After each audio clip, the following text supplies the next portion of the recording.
Baik, bismillahirrahmanirrahim. Assalamualaikum warahmatullahi wabarakatuh. Waalaikumsalam warahmatullahi wabarakatuh. Alhamdulillahi rabbil alamin. Wabihi nasta'in wa ala umuri dunya waddin. Assalatu wassalamu ala asyrafil anbiya'i wal mursalin wa ala alihi wa ashabihi ajma'in, amma ba'd. Oke, baik, bagaimana kabar hari ini? Alhamdulillah. Sehat ya? Siap menerima materi hari ini? Siap. Oke, baik.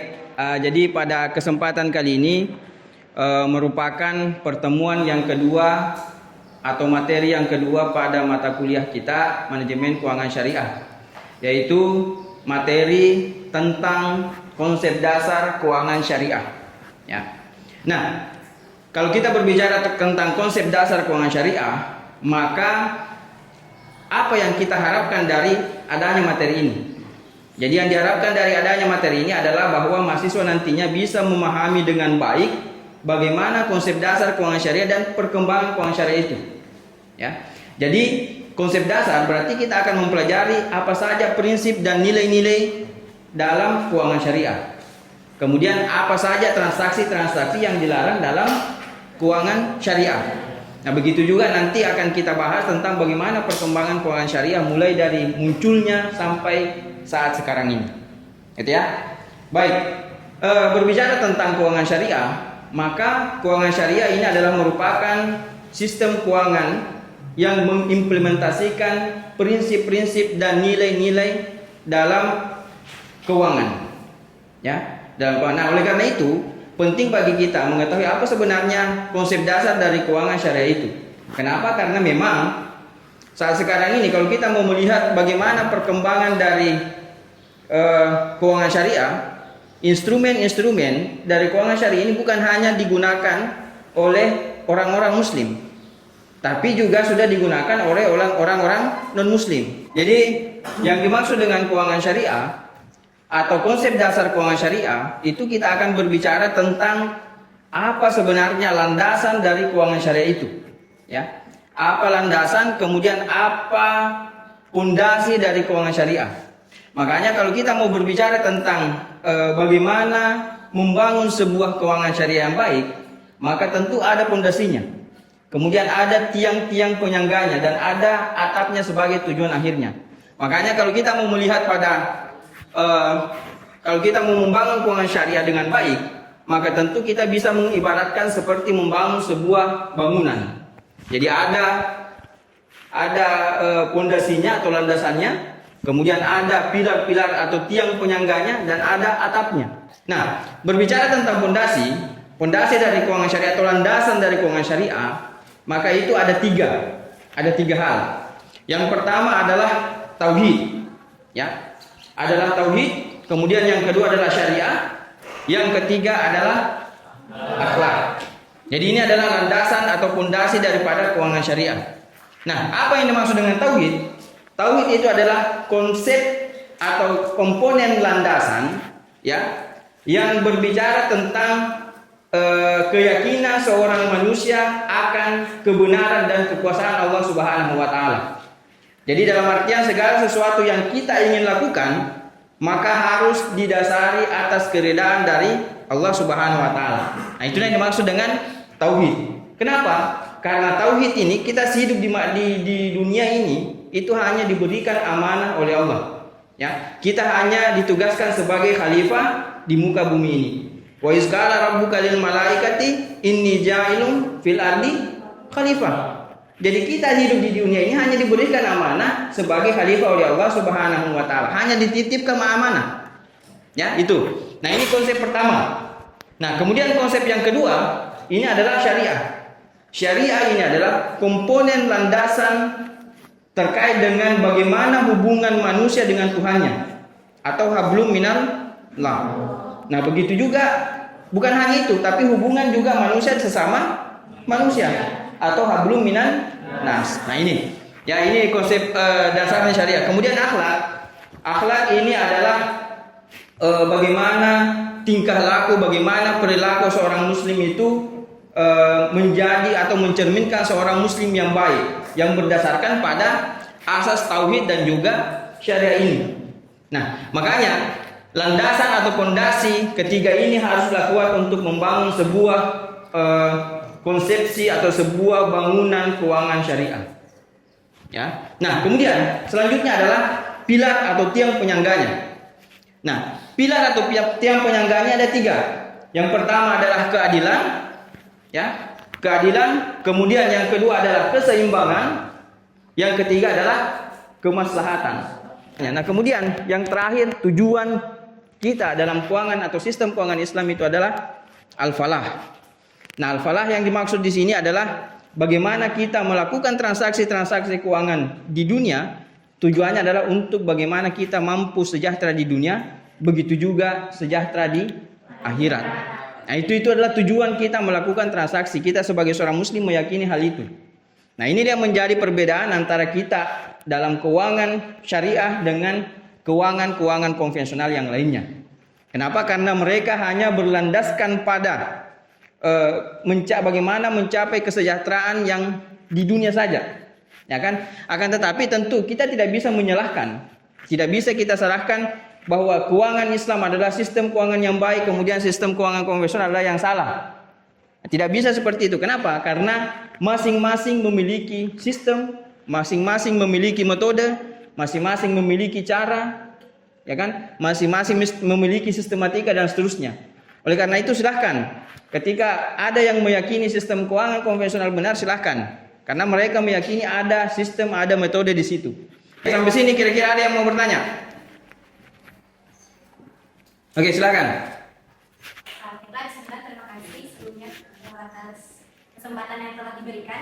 Izin bertanya Pak, sebelumnya dijelaskan bahwasannya dalam sistem keuangan syariah atau keuangan Islam itu ada 3 aspek yang terdapat yang menjadi fondasi dari suatu keuangan syariah sendiri. Di mana yang pertama ada aspek tauhid, aspek syariah dan aspek akhlak. Nah, yang ingin saya tanyakan, di antara ketiga aspek ini yang manakah aspek yang lebih dahulu untuk diterapkan? Mungkin hanya itu saya kembalikan. Oke, baik.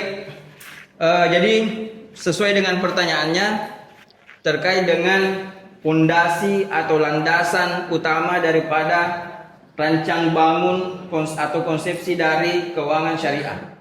Nah, di mana mempertanyakan terkait yang mana yang perlu didahulukan, ya kan? Nah, dari ketiga aspek ini, apakah tauhid, syariah dengan akhlak itu mestinya harus ada ketiga-tiganya, tidak bisa ada yang didahulukan, ya kan? Kenapa? Karena ini merupakan suatu kesatuan. Tidak mungkin misalnya kita hanya mendahulukan akhlak kemudian kita mengesampingkan yang namanya syariah atau bahkan tauhid, ya. Jadi harus ada tauhid, syariah dengan akhlaknya. Berdasarkan dari penjelasan saya terkait dengan konsepsi atau konsep dasar dari keuangan syariah, maka ada beberapa penelitian atau beberapa artikel yang sudah saya tulis, yang saya miliki, yang terkait dengan prinsip dan juga nilai-nilai daripada keuangan syariah itu sendiri, yang mungkin bisa menjadi tambahan referensi atau bahan bacaan terkait dengan materi kita konsep dasar keuangan syariah. Nah, ini salah satu contoh artikel atau penelitian yang saya sudah buat terkait dengan prinsip dasar keuangan atau ekonomi Islam, ya. Ini adalah konsep dasarnya. Nanti silahkan Anda bisa cari di Google Scholar atau di mana terkait dengan artikel ini sebagai bahan referensi. Selanjutnya adalah terkait dengan transaksi-transaksi atau praktek-praktek yang dilarang dalam keuangan Islam. Nah, untuk membahas ini kita akan berdiskusi bersama. Oleh karena itu saya akan membagi beberapa kelompok dan saya minta untuk jawabannya dibuat atau ditulis dalam Jamboard. Jadi silahkan buka Google Mail-nya, kemudian dituliskan di dalam Jamboard itu. Oke, silahkan. Oke, jadi kelompok 1 kelompok tadlis, kelompok 2 kelompok garar, kelompok 3 kelompok riba, kelompok 4 kelompok maisir. Oke ya. Jadi sebelum Anda membahas atau berdiskusi tentang praktek-praktek yang dilarang itu, saya ingin sedikit memperlihatkan video tentang apa saja praktek-praktek yang dilarang dalam keuangan Islam. Nah, silahkan diperhatikan.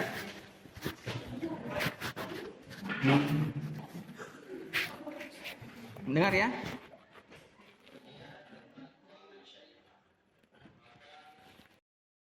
Oke, baik. Saya persilahkan kepada kelompok 1 untuk mempresentasikan hasil diskusinya terkait dengan transaksi yang dilarang, yaitu tadlis. Baik, Assalamualaikum warahmatullahi wabarakatuh. Saya perwakilan dari kelompok 1 akan membahas mengenai transaksi-transaksi yang dilarang berdasarkan kategorinya, yaitu yang pertama tadlis. Tadlis di sini merupakan status di mana salah satu pihak dari yang bertransaksi berusaha untuk menyebarkan atau menyembunyikan informasi mengenai kepada pihak yang lain. Hal ini dimaksudkan untuk mampu agar pihak lain mengakibatkan ketidaktahuan atau informasi yang diperjualbelikan. Baik, adapun dari salah satu surah yang membahas mengenai tadlis di sini, yaitu Quran surah An-Nisa ayat 29 yang berbunyi, A'udzubillahi minasyaitonirrajim. Bismillahirrahmanirrahim. Ya ayyuhalladzina amanu la ta'kulu amwalakum bainakum bil batili illa an takuna tijaratan an taradin minkum wa la taqtulu anfusakum innallaha kana bikum rahima. Yang artinya yaitu, wahai orang-orang yang beriman, janganlah kamu saling memakan hartamu sesamamu dengan jalan yang batil atau tidak benar, kecuali dalam perdagangan yang berlaku atas dasar suka sama suka di antara kamu. Dan janganlah kamu membunuh dirimu, sungguh Allah Maha Penyayang kepadamu. Dari informasi tersebut disebutkan bahwa bisa berupa jumlah, kualitas, harga, hingga waktu penyerahan barang yang dijual, barang bekas di marketplace tanpa deskripsi barang yang lengkap ataupun mencurangi timbangan saat belanja kebutuhan pokok. Baik, itu presentasi dari kelompok saya. Saya akhiri dengan ucapan wassalamualaikum warahmatullahi wabarakatuh. Terima kasih atas presentasinya, bagus sekali ya. Kita beri aplaus dulu. Oke, baik. Saya kira itu terkait dengan materi kita, yang intinya bahwa keuangan syariah adalah bagaimana kita mengimplementasikan atau menerapkan nilai-nilai ataupun prinsip-prinsip dasar keuangan syariah dalam setiap praktek dan transaksi kita. Baik, sebelum saya akhiri, mungkin ada dari di antara kalian yang ingin memberikan kesimpulan. Silakan. Baik, terima kasih atas kesempatannya. Adapun kesimpulan yang saya pahami dari materi tadi mengenai konsep dasar keuangan syariah, di mana yang paling penting di sini adalah fondasinya, di mana dalam fondasi itu ada 3 yang perlu dilakukan, yaitu yang syariah, akhlak, dan tauhid. Kemudian dari fondasi itu akan melahirkan pilar-pilar, yaitu keadilan, keseimbangan, dan kemaslahatan. Nah, dari fondasi dan pilar itu ada juga atap, yaitu bagaimana kita dari fondasi tersebut kita bisa mencapai falah. Oke, baik. Terima kasih. Tepuk tangan untuk kita semua. Ya, saya kira kita sudah pahami bersama bagaimana konsep dasar keuangan syariah itu sendiri. Sebelum saya akhiri pertemuan ini, saya akan memberikan sedikit tugas sebagai tindak lanjut daripada materi pada hari ini.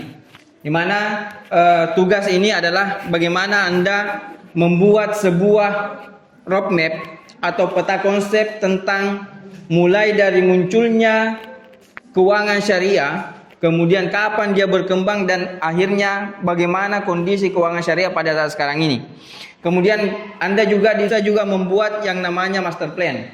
Master plan ini adalah bagaimana usulan-usulan atau bagaimana konsep-konsep Anda terkait dengan bagaimana perkembangan atau bagaimana pengembangan dari keuangan syariah ke depannya. Ya, nanti saya akan berikan LK-nya. Lembar kerja atau lembar tugas, nantinya itulah yang akan menjadi kerangka dalam melakukan atau mengerjakan tugas kalian. Oke, jadi ada 3 nanti yang menjadi konten dalam lembar kerja atau lembar tugas kalian. Yang pertama ada nanti gambar, kemudian video dan artikel. Nah, dari 3 konten inilah nanti kalian akan membuat peta konsep dan master plan pengembangan keuangan syariah. Oke, nanti saya akan kirimkan LK-nya lewat WA group, silakan nanti dibahas dan berdiskusi dengan teman kelompoknya. Oke, saya kira itu pertemuan kita pada hari ini. Saya akhiri dengan ucapan alhamdulillahirabbil alamin. Assalamualaikum warahmatullahi wabarakatuh.